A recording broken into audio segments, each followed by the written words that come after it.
അപ്പോൾ എല്ലാവർക്കും നമസ്കാരം. ചിക്കൻ ഹണ്ടി ഉണ്ടാക്കാനായിട്ട് ഒരു കൊപ്ര ഇങ്ങനെ ചെറുതാക്കി ഇനിയും ചെറുതാക്കണം കേട്ടോ.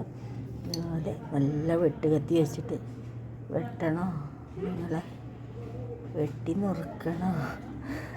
അപ്പോൾ ഇതുപോലെ ചെറിയ കുഞ്ഞു കുഞ്ഞു കഷ്ണങ്ങളായിട്ട് ഗ്രേറ്റ് ചെയ്യണം. അപ്പോൾ എല്ലാവർക്കും നമസ്കാരം. റെനീസ് വേൾഡിൻ്റെ പുതിയൊരു വീഡിയോയിലേക്ക് സ്വാഗതം. ചിക്കൻ ഹണ്ടി. അപ്പോൾ തേങ്ങയെല്ലാം ഇതുപോലെ ചെറുതാക്കി കൊത്തിയരിഞ്ഞ് ചൂടായ ചട്ടിയിലേക്ക് ഇടാം. ഇത് നന്നായി ചൂടായി വരുമ്പോൾ നമുക്ക് മഞ്ഞൾ, മുളക്, മല്ലിപ്പൊടി, ഗരം മസാല ഇവയൊക്കെ ഇട്ട് നല്ലതുപോലെ ഇളക്കി, പിന്നെ ഇത് ഒരു സവാളയും കൊത്തിയരിഞ്ഞിട്ട് ഇത് നമുക്ക് കുറച്ച് ചൂടാറിയതിന് ശേഷം നല്ലതുപോലെ ഗ്രേറ്റ് ചെയ്യും.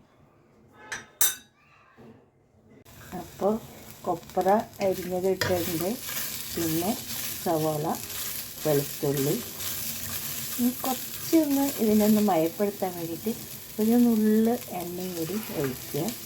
കുറച്ച് ഇങ്ങനെ അല്ലെങ്കിൽ ആകെ ഡ്രൈ ആയി പോയില്ലേ, കുറച്ച് എണ്ണ, വെളിച്ചെണ്ണ ഇപ്പോൾ ഒഴിക്കേണ്ട, അവസാനം കുറച്ച് തൂവി കൊടുക്കണം. ഇപ്പോൾ വില ഭയങ്കര കൂടുതലല്ലേ. അപ്പോൾ ഇത് കുറച്ച് ഇനി ഇത് കഴിഞ്ഞിട്ട് മഞ്ഞൾ, മല്ലി, പിന്നെ മുളക് പൊടി, ഗരം മസാല ഇട്ടിട്ട് നല്ലതുപോലെ വറുത്തെടുക്കും. നല്ലതുപോലെ വഴണ്ടി വന്നിട്ടുണ്ട്. അപ്പോൾ ഇതിലേക്ക് നമുക്ക് മല്ലിപ്പൊടി ഒരു 2 സ്പൂൺ ചേർക്കാം.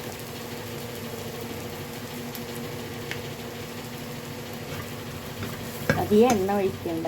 അത് എണ്ണ വെച്ചാൽ ഗ്രേറ്റ് ചെയ്യാനായിട്ട് കുറച്ച് ബുദ്ധിമുട്ടാവും. ഇനി ഇതിലേക്ക് മുളക് പൊടി ചേർക്കാം. അത് നിങ്ങൾക്ക് ആവശ്യാനുസരണം. ചൂടൊക്കെ ആയിരുന്നു കുറച്ചോ. ഞാൻ സ്വയം പറയാണ്, പക്ഷേ ഞാൻ മുളകിൻ്റെ ആശാക്കിയാണ്.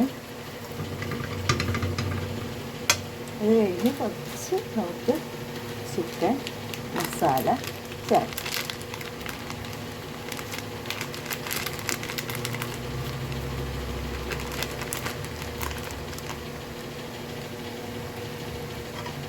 ഇനി ഇത് ചൂടാറിയതിന് ശേഷം നമുക്ക് അത് നല്ലതുപോലെ അരച്ചെടുക്കാനുള്ള സൂത്രം എന്ന് വെച്ചാൽ ആദ്യം ഒന്ന് ഗ്രേറ്റ് ചെയ്യുക.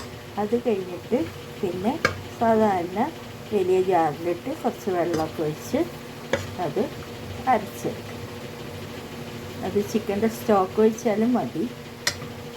അരപ്പൊക്കെ ഞാൻ നല്ലതുപോലെ അരച്ച്, തേങ്ങ വറുത്തരച്ചത് നല്ലതുപോലെ അരച്ച് അതേ വറുത്ത് വെച്ച ചട്ടിയിലെണ്ണിട്ട്, വേറെ ചട്ടിയൊന്നും എടുക്കേണ്ടെന്ന്, എനിക്കിപ്പോൾ കഴുകാൻ നമ്മൾ തന്നെ വേണ്ടേ.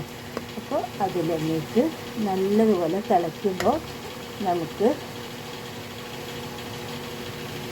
ഉപ്പും മഞ്ഞളിട്ട് വേവിച്ച ചിക്കൻ നമുക്ക് അതിലേക്ക് ഒഴിക്കാം. അപ്പോൾ അതിൻ്റെ വെള്ളമൊക്കെ ഇരുന്നോട്ടേന്ന് ഒരു 2 ദിവസത്തേക്കുള്ള കറിയായില്ലേ. അപ്പോൾ എല്ലാ നേരവും കറിയൊക്കെ വയ്ക്കാൻ നമുക്ക് പറ്റും. അപ്പോൾ ഇത്രയേ ഉള്ളൂ ചിക്കൻ ഹണ്ടി. പിന്നെ ഇതിൽ ലാസ്റ്റിൽ ഒരു കാര്യം കൂടി ചെയ്യാനുണ്ട്.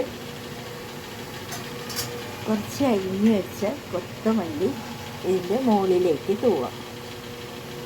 നല്ലൊരു ടേസ്റ്റാണ്, നല്ലൊരു ഫ്ലേവറാണ്. ഇതിൻ്റെ മുകളിലേക്ക് തൂവാം. അപ്പോൾ എന്തൊരു രസമാണെന്നോ ഭയങ്കര ടേസ്റ്റാണെന്നോ ഇങ്ങനെയൊന്നും ഞാൻ പറയുന്നില്ല. നിങ്ങൾ ഉണ്ടാക്കി നോക്കിയിട്ട് അഭിപ്രായം പറയും കേട്ടോ. ബൈ.